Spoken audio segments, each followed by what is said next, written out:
श्री कृष्ण कहते हैं कि जीवन में एक दोस्त कर्ण जैसा भी जरूर होना चाहिए, जो तुम्हारे गलत होते हुए भी तुम्हारे लिए युद्ध करे। होने वाले खुद ही अपने हो जाते हैं, किसी को कहकर अपना नहीं बनाया जाता। रिश्ते हमेशा एक दूसरे का ख्याल रखने के लिए बनाए जाते हैं, एक दूसरे का इस्तेमाल करने के लिए नहीं। चूम लेता हूँ हर मुश्किलों को मैं अपना मानकर, जिंदगी कैसी भी आखिर है तो मेरी। जो हैरान है मेरे सब्र पर, उनसे कह दो जो आंसू जमीन पर नहीं गिरते वह दिल चीड़ जाते हैं। डर रखिए वक्त की मार से, बुरा वक्त किसी को बताकर नहीं आता। धन ना हो तो रिश्ते उंगली पर गिने जाते हैं, और धन हो तो रिश्ते डायरी में लिखे जाते हैं। जहर का भी अपना हिसाब है, मरने के लिए थोड़ा सा और जीने के लिए बहुत सारा पीना पड़ता है। डूबी है मेरी उंगलियां खुद अपने लहू में, कांच के टुकड़ों को उठाने की सजा है। ताकत की जरूरत तभी पड़ती है जब किसी का बुरा करना हो, वरना दुनिया में सब कुछ पाने के लिए प्रेम ही काफी है। श्री कृष्ण कहते हैं ओस की बूंद यदि केले के पत्ते पर गिरे तो वो कपूर बन जाती है, सीत में गिरे तो मोती, यदि विषधर के मुख में गिरे तो विष। बूंद एक है परंतु उसके प्रारब्ध भिन्न है, क्योंकि उसे आकर्षित करने वालों का व्यवहार भिन्न है। इसलिए यह आप पर निर्भर करता है, आपके भविष्य में विष चाहिए या अमृत। स्मरण रखें, हम वही बन जाते हैं जैसा हम सोचते हैं, जैसा विश्वास रखते हैं। यह आपका विश्वास ही है जो ये निर्धारित करेगा कि आपको विष मिलेगा या अमृत। इसलिए अपनी सोच को सुदृढ़ रखिए, सकारात्मक रखिए, और फल भी सकारात्मक ही आएगा। श्री कृष्ण कहते हैं अनुभव की भट्टी में जो तपते हैं वह दुनिया के बाजार में वही सिक्के चलते हैं। लोगों की निंदा किए बिना दुष्ट व्यक्ति को आनंद नहीं आता।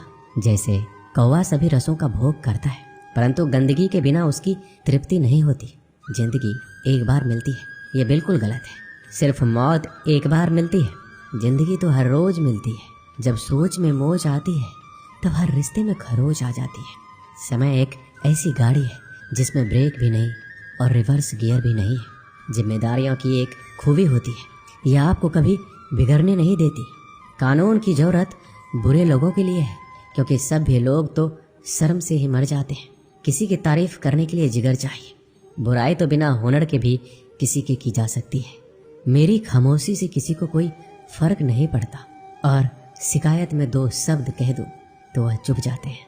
श्री कृष्ण कहते हैं जब से ये सृष्टि बनी है, नदी की धारा और चट्टान के मध्य सदा संघर्ष रहा है, परंतु हर बार चट्टान की कठोरता को हारना पड़ता है, और नदी की धारा कोमल होते हुए भी कठोर चट्टान को काट देती है।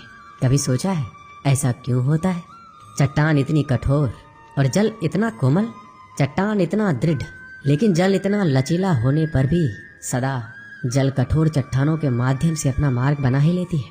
कारण केवल एक ही है, और वो है लगातार चलने की क्षमता। जल बढ़ता रहता है, चट्टान अडिग रहती है।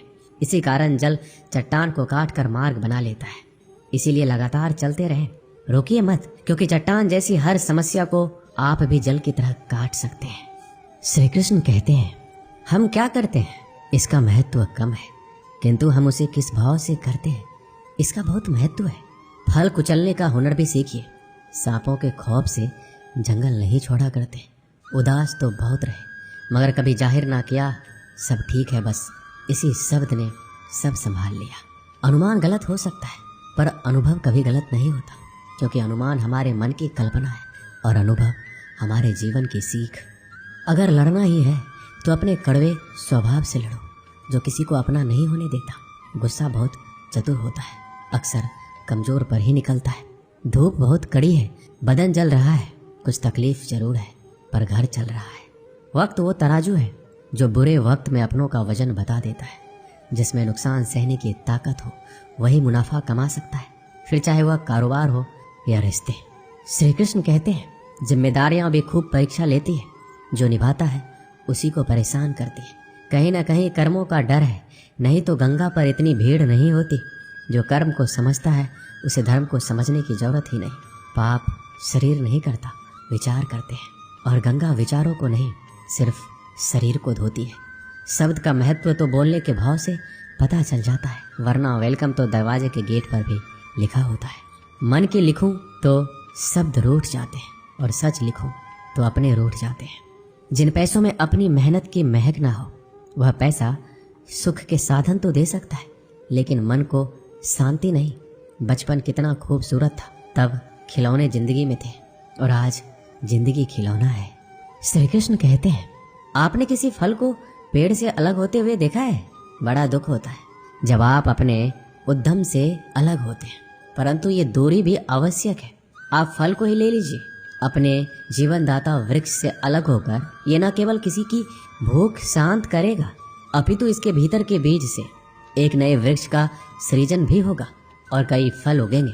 सृजन की प्रतिक्रिया में पीड़ा आवश्यक है। यदि पीड़ा नहीं होगी तो सृजन नहीं होगा। पीड़ा अपने उद्यम से दूर होने में, इस फल की भांति हम मनुष्य को भी अपने उद्यम से, अपने सगे संबंधियों से अलग होना पड़ता है। और यही अलगाव एक नए सृजन को, एक नई सृष्टि को, एक नए विकास को जन्म देता है। इसलिए ऐसे अलगाव से दुखी मत होइए, उसका स्वागत कीजिए, क्योंकि ये विकास की नींव है।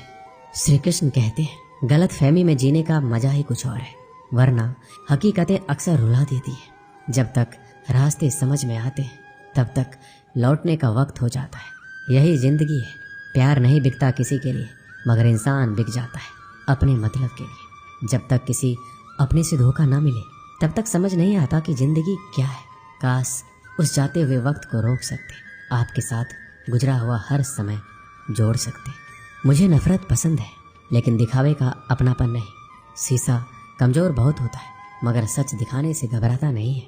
श्री कृष्ण कहते हैं, अपराध वो भावना है जिसके कारण संसार में सदा दुख ही व्याप्त रहता है। हम सब अपराधियों से घृणा करते हैं, उन्हें कोसते हैं, परंतु क्या कभी विचार आया है कि कोई भी जन्म से अपराधी नहीं होता? तो ऐसा क्या कारण है कि कोई इतना बुरा बन जाता है कि वो बुराई की सीमा ही पार कर जाए? कारण है कामना। यदि कामना पर नियंत्रण ना रखा जाए, यदि कामना को पूर्ण करने के लिए परिश्रम ना किया जाए, तो वो तृष्णा में बदल जाती है, और तृष्णा लालच में, और लालच छल में, और छल करते ही मनुष्य अपराध की ओर अपना पग बढ़ा देता है। इसलिए ये अत्यंत आवश्यक है कि मन की कामनाओं पर नियंत्रण रहे। यदि मन पर नियंत्रण रहेगा तो अपराध पर स्वयं ही नियंत्रण हो जाएगा। हम सब का मन करता है कि हम जीवन में ऐसे शिखर पर पहुंचे जहां हमसे ऊपर कोई ना हो, जहां हमें कुछ करने की आवश्यकता ना पड़े। कुछ लोग इस शिखर पर पहुंच भी जाते, परंतु उनका मन सदा विचलित रहता है। मनोरंजक बात है ना कि जिस विश्राम को पाने के लिए हम इतनी मेहनत करते हैं, इतना परिश्रम करते हैं, वो हमें मिलता ही नहीं। कारण स्वयं सोचिए, वन का राजा होने के पश्चात भी सिंह को शिकार करने के लिए परिश्रम क्यों करना पड़ता है?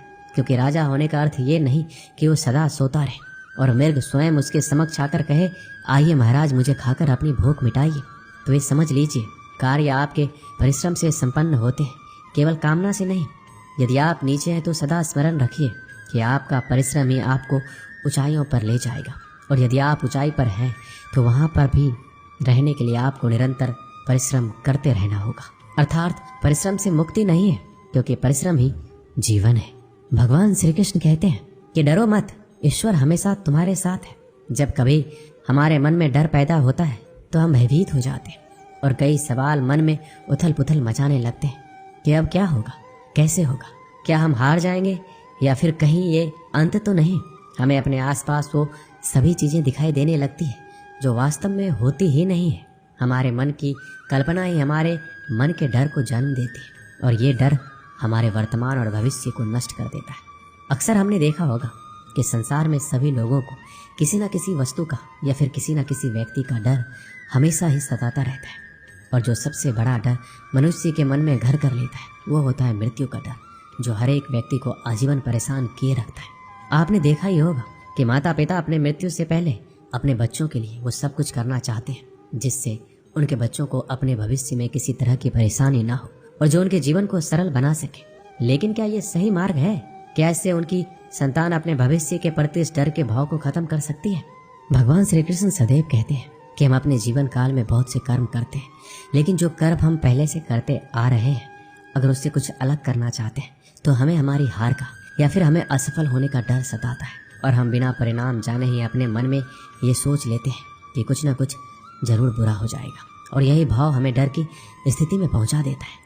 और श्री कृष्ण के अनुसार यही डर हमें अज्ञानता की ओर ले जाता है। वास्तव में अज्ञानता का पहला चरण है भय, भय जो श्रेष्ठ से श्रेष्ठ मनुष्य के विवेक को हर लेता है।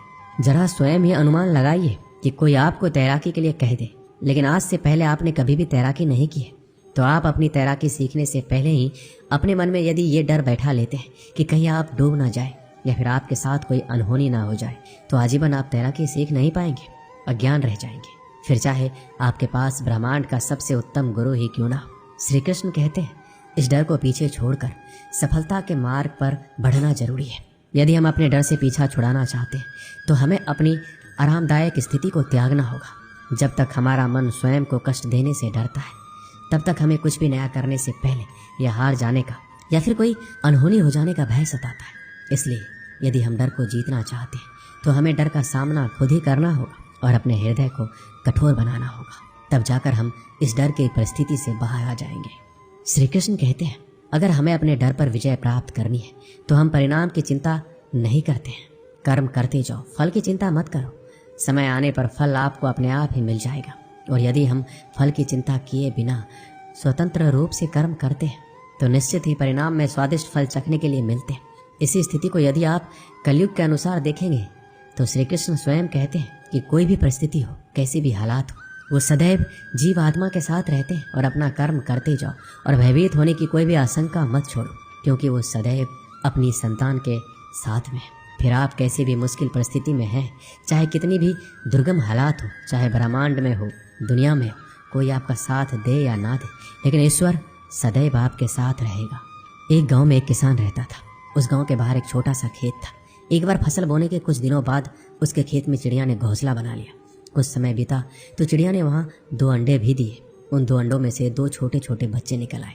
वो बड़े मज़े से उस खेत में अपना जीवन गुजारने लगे। कुछ महीनों के बाद फसल कटाई का समय आ गया। गांव के सभी किसान अपने खेतों की फसल की कटाई में लग गए। अब चिड़िया और उसके बच्चों को वह खेत छोड़कर नए स्थान पर जाने का समय आ गया था।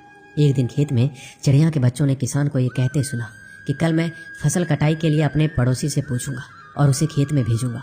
यह सुनकर चिड़िया के बच्चे परेशान हो गए।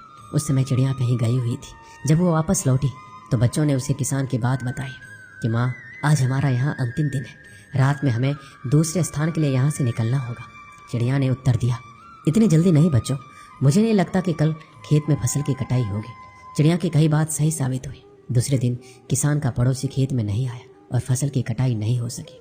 शाम को किसान खेत में आया और खेत को जैसे का तैसा देख बुदबुदाने लगा कि ये पड़ोसी तो नहीं आया। ऐसा करता हूँ, कल अपने किसी रिश्तेदार को भेज देता हूँ। चिड़िया के बच्चों ने फिर किसान की बात सुनी और परेशान हो गए। जब चिड़िया को उन्होंने ये बात बताई तो वह बोली, तुम लोग चिंता मत करो, आज रात हमें जाने की जरूरत नहीं है। मुझे नहीं लगता कि किसान का रिश्तेदार आएगा। ठीक ऐसा ही हुआ और किसान का रिश्तेदार अगले दिन खेत नहीं पहुंचा। चिड़िया के बच्चे हैरान थे कि उनकी माँ की हर बात सही हो रही है। अगली शाम किसान जब खेत आया तो खेत की वही स्थिति देखकर बुदबुदाने लगा कि ये लोग तो कहने के बाद भी कटाई के लिए आते नहीं। कल मैं खुद आकर फसल की कटाई शुरू करूँगा। चिड़िया के बच्चों ने किसान की बात सुनी, फिर अपनी माँ को ये बात बताई। तब चिड़िया बोली कि बच्चों, अब समय आ गया है ये खेत छोड़ने का। हम आज रात ही ये खेत छोड़कर दूसरी जगह चले जाएंगे। दोनों बच्चे हैरान थे कि इस बार ऐसा क्या है जो माँ खेत छोड़ने को तैयार है। उन्होंने पूछा तो चिड़िया बोली, बच्चों, पिछली 2 बार किसान कटाई के लिए दूसरों पर निर्भर था, दूसरों को कहकर अपने काम से पल्ला झाड़ लिया था, लेकिन इस बार ऐसा नहीं है। इस बार उसने ये जिम्मेदारी अपने कंधों पर ली है, इसलिए वह अवश्य आएगा। उसी रात चिड़िया और उसके बच्चे उस खेत से उड़ गए और कहीं और चले गए। इस कहानी से हमें यही सीख मिलती है कि दूसरों की सहायता लेने में कोई बुराई नहीं है, किंतु यदि आप समय पर काम शुरू करना चाहते हैं और चाहते हैं कि वह समय पर पूरा हो जाए तो उस काम की जिम्मेदारी स्वयं लेनी होगी। दूसरे भी मदद उसी की करते हैं जो अपनी मदद खुद करता हो। दोस्तों, इस वीडियो में बस इतना ही। मिलते हैं अगली वीडियो में। अपना ख्याल रखिएगा। जय श्री कृष्ण।